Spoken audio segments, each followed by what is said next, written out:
تعرفت على الزوج ديالي عبر الفيسبوك. انا اللي صيفط لي لانفيتاسيون الاوليه صيفط لي انفيتاسيون، وصراحه هو ما طقشي، يعني كيقول لي واش انتينا اللي في لا فوتو، كنقول له انا.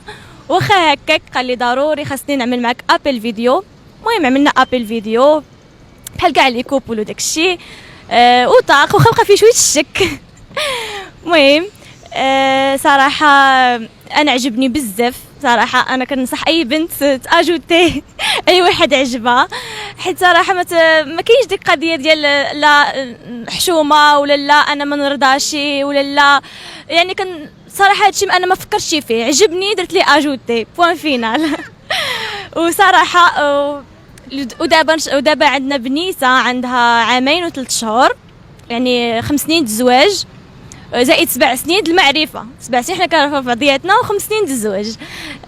شنو نقول لكم، صراحه احسن حاجه وقعت في حياتي هي الزوج ديالي، الله يخليه ليا يا ربي. كيف ما قلت لكم دابت فتره ديالنا تعارف شي عام هيداك ما بين الخطوبه والتعارف. اجي عندي اجي عندك اجي عندي، واخا انا اللي كنت كنجي اكثر. مدينه تطوان اللي صراحه الناس ديالها غزلان، صراحه مدينه غزاله، والعائله ديال الراجل ديالي رحبوا بيا ما مره ما جوج صراحه. يعني العجوزات المغربيه تنقولوا زعما كما يقولوا العكايزات، كاين ناس مزيانين صراحه. انا العجوزه ديالي معاوناني في البنت ديالي كيف ما الراجل ديالي معاونني، حيت الخدمه ديالي شويه صعيبه كموديل. بعض المرات كنبقى في الشوتينغ حتى الليل، بعض المرات كنسافر، يعني كيوقفوا معايا، يعني عمري ما ننسى الخير ديالهم عائله الزوج ديالي. وهذا ما كان شنو نقول لكم. صراحه انا ما عملتش شي حفله العرس، حيت العرس ما كانش اصلا شي حاجه عندي مهمه. انا اهم حاجه عندي هي الزوج ديالي، كيفاش كيتعامل معايا، كيفاش حنايا عايشين مع بعضياتنا.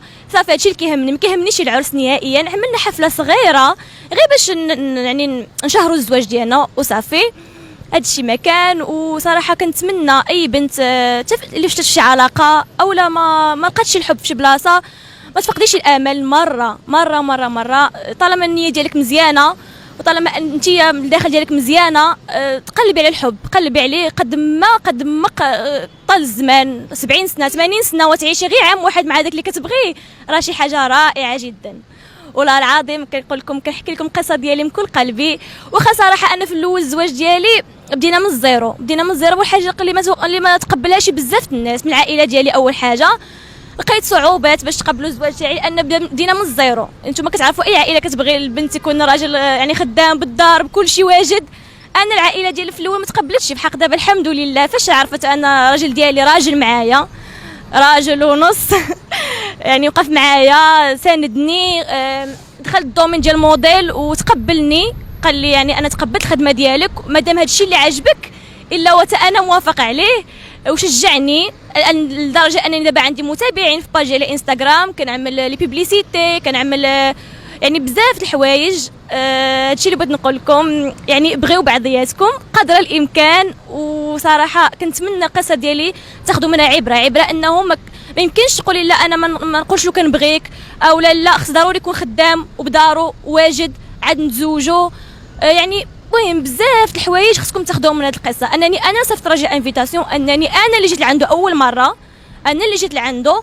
وصراحه ما كانش عندي نهائيا المشكل، كنت فخوره جدا، وكنت تحديت العالم، تحديت عائلتي، تحديت كل شيء. لدرجه ان اليوم هاني قدامكم الحمد لله في موديل واصله في مدينه تطوان وطنجه. يعني وصلت فضل دعوات الوالدين ديالي، وتزوج هو دعوات تاعو مهمه، والرضا ديالو مهم جدا. وهادشي المكان وصراحه كنتمنى عيد حب سعيد لجميع المغاربه. بغيو بعضياتكم، وحنا اصلا الحب راه ما كيقتصرش على عاوتاني على الزوج، راه كاين الام، الاب، الاخوه، الابناء، الجده، العمه، الخاله، اي واحد. بغيو بعضياتكم قدر الامكان، حيت الدنيا قصيره والله العظيم. وبهذه المناسبه الزوج ديالي كيوجه تحيه لمتابعين شوف تيفي، وكيعتذر بزاف حيت ما قدرش يكون معنا اليوم. وحتى هو كيوجه تحيه لجميع الرجال، كيقول لكم بغيو بعضياتكم وكاين الحب. وخا انتينا بادي من الزيرو تزوج باللي كتبغيها، راه والله ملي كتزوجوا كتبداو من الزيرو والله كيكمل عليكم، على حساب كل النيه ديال كل واحد فيكم، يعني بغيو بعضياتكم. كيوجه لكم تحيه كبيره. انا ريما الاخت ناجي جلد سمية عوفير. بهذه المناسبه انا جيت كنوب عليه وبغيت نعطي رايي في العلاقه ديالهم الزوجيه. في الاول كانت مطروحه مساله الاختلاف اذا بغينا نقولوا اختلاف التقاليد السفيويه والتقاليد التطاونيه، وانما هذا الاختلاف ما كيشكلش عائق او مشكل بالنسبه للعلاقه الزوجيه ديالهم ولا بالنسبه للعائله ديالنا. فعلى راسنا وعيننا الاختلاف بكل فرح، ماشي وان اللوسه ديالها ماشي كل لوسه سوسه.